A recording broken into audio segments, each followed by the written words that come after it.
Christian Combs' lawyer has released a statement responding to the sexual assault and harassment lawsuit recently filed against the 26-year-old.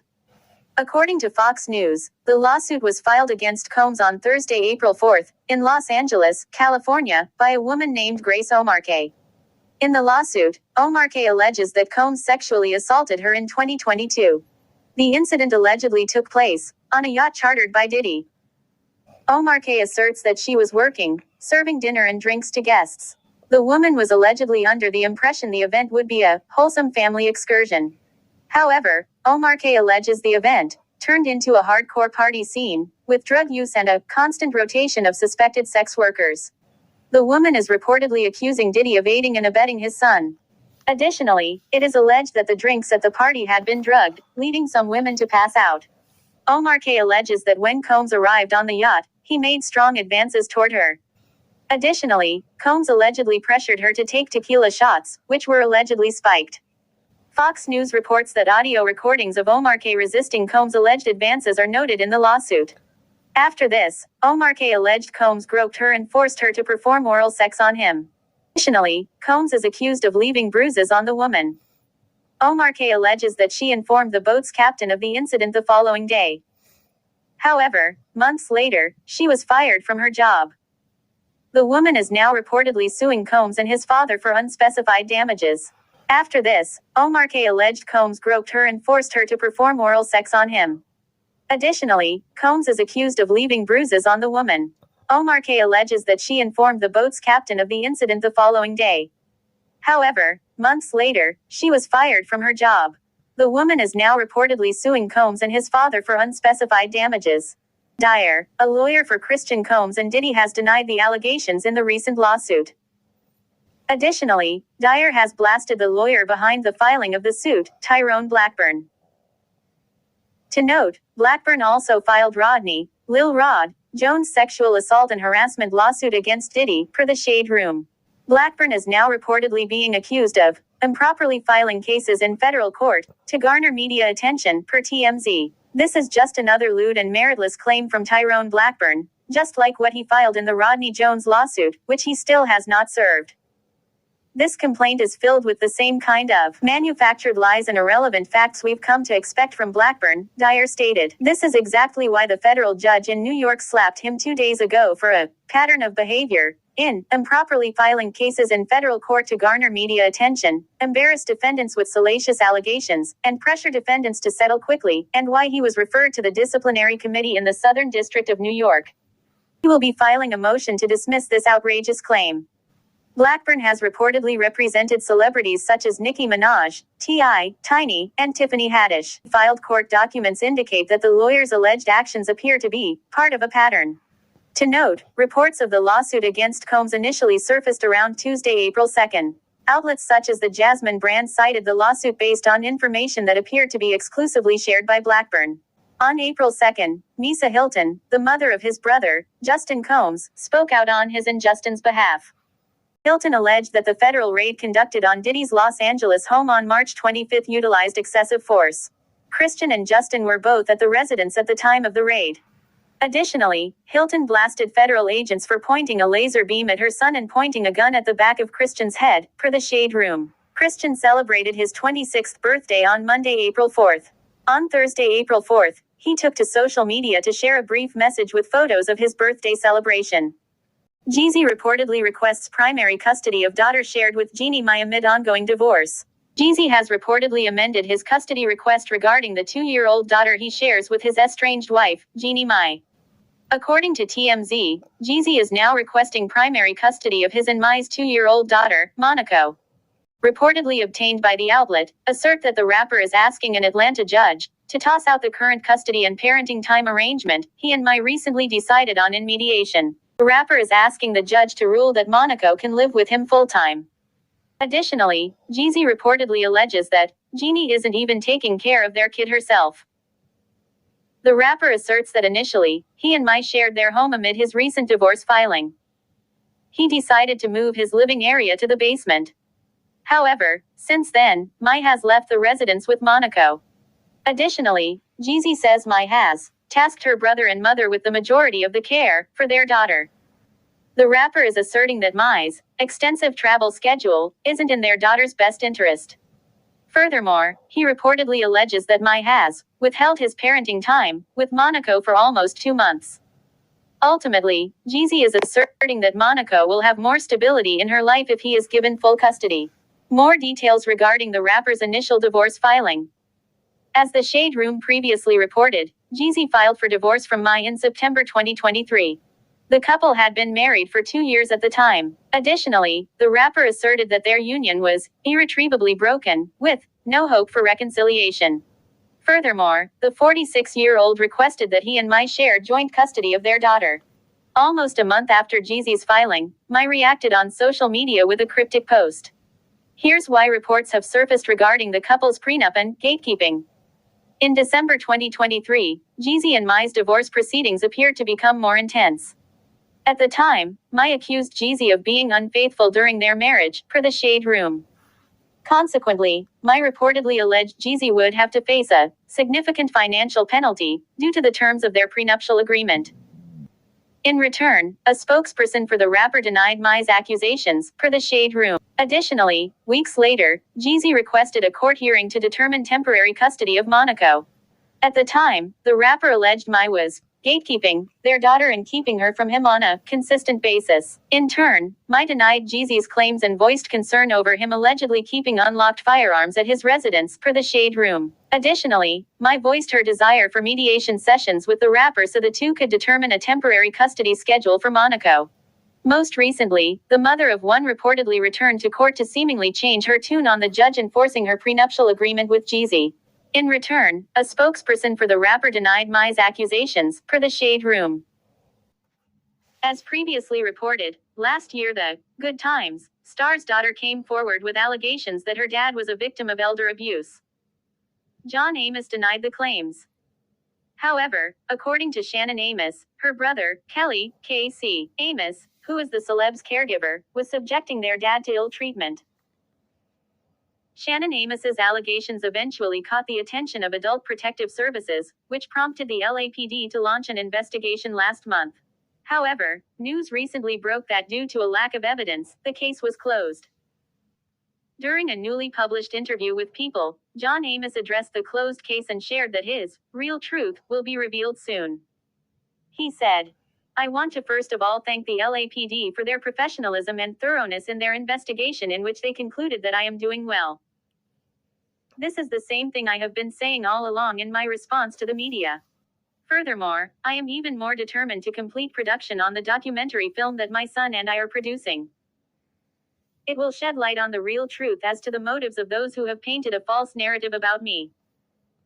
I am John Amos and quite frankly this mess is bringing out James Evans to stay." Around the time the investigation ended, Shannon Amos expressed her disappointment in the matter.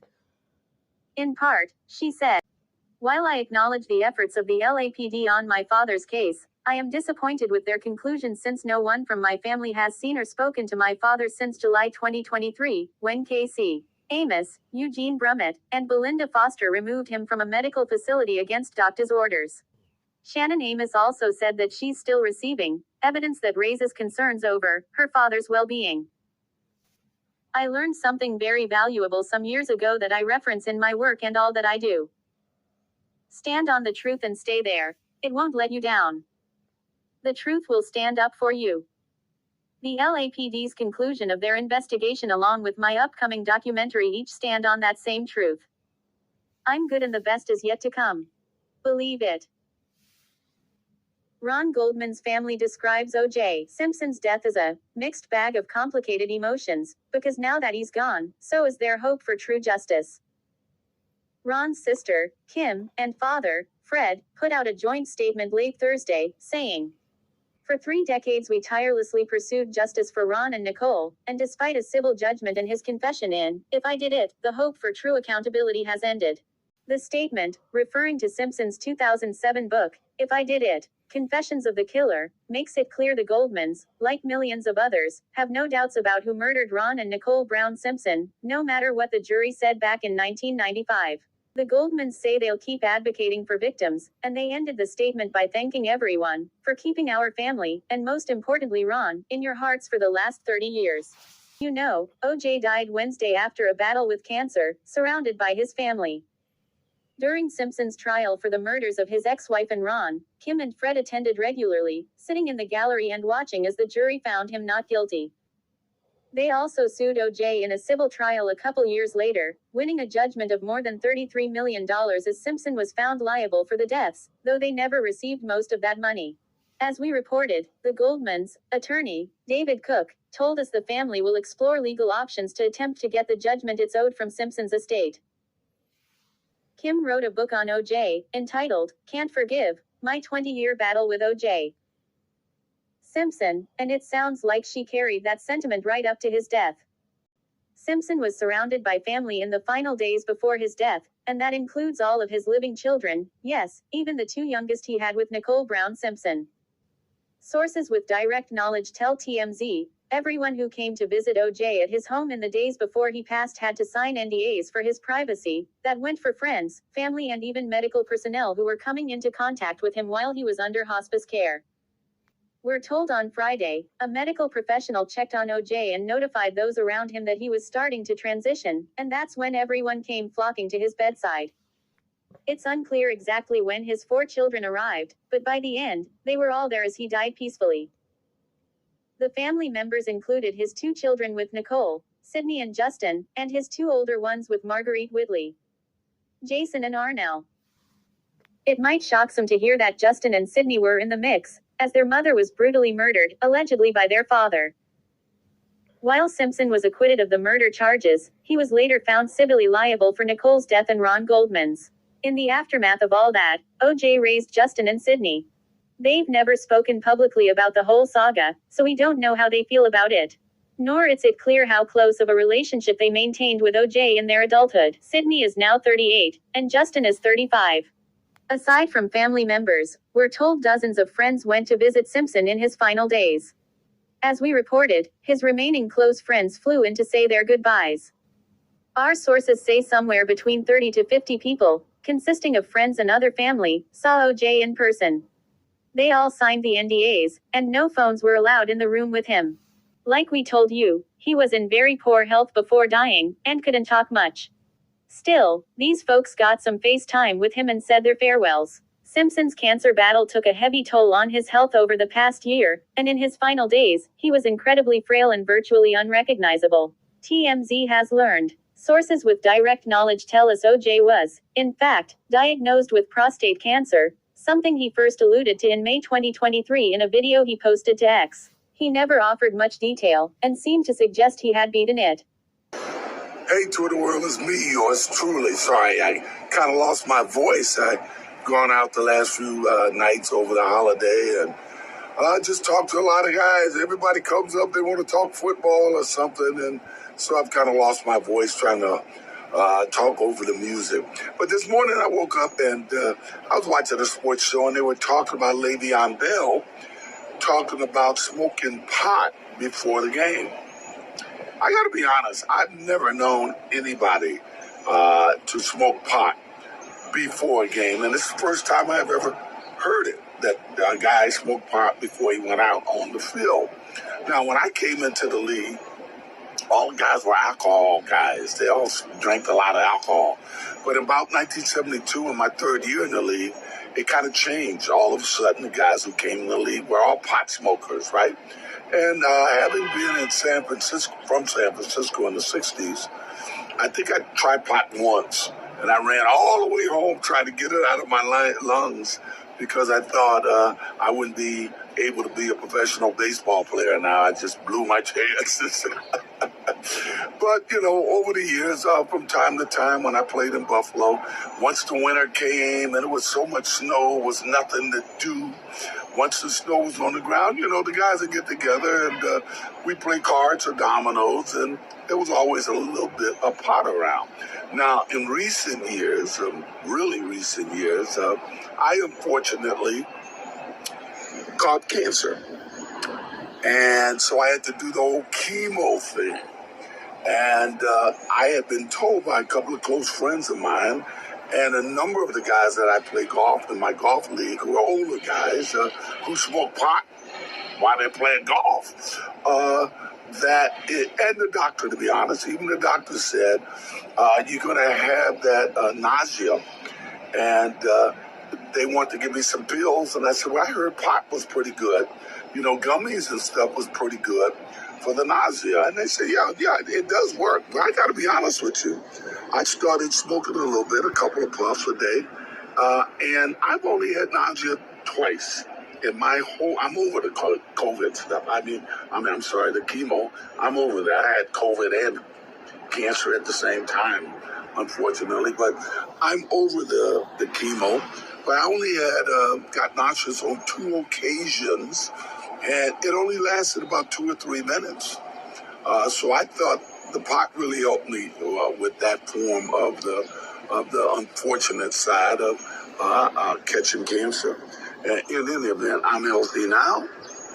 It looks like I beat it. I'm happy about that. I live in Nevada, so I'm all for pot. I think it should be legal.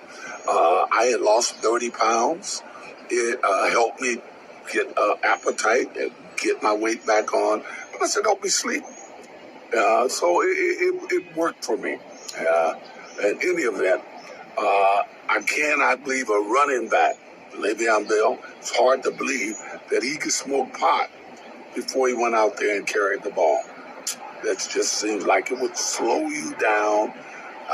Your reactions would slow down to the point that you couldn't be that effective. Even though I got to admit, he was a very patient runner. You know, I used to think, I used to watch Le'Veon run, and he was kind of a really patient, slow to make his move type of runner, and so maybe he did. In any event, it's hard for me to believe that you could. I'm just saying, take care. Hope you had a good holiday. Despite the brave face he put on, our sources tell us the cancer was not at all in remission and greatly impacted his health.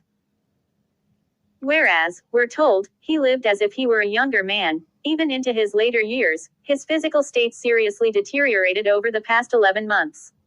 We're told Simpson had been in and out of the hospital for about 6 months, and he even briefly caught pneumonia, too. Hey, X-World. Hospice? Hospice? You talking about hospice? No, I'm not in any hospice. I don't know who put that out there, but whoever put that out there, I guess is like the Donald say, can't trust the media. In any event, I'm hosting a ton of friends for the Super Bowl here in Las Vegas, and all is well, So, hey, guys, take care. Have a good Super Bowl weekend. Despite him having the best medical care, our sources say the cancer became too great to overcome, and he eventually required hospice care. Our sources say it was about 2 weeks ago that he was released from the hospital and sent home, where he wanted to be, with a hospice care plan. As you leave the page, don't forget to hit the like bell and subscribe to the channel if you haven't done so as yet. Thank you for watching.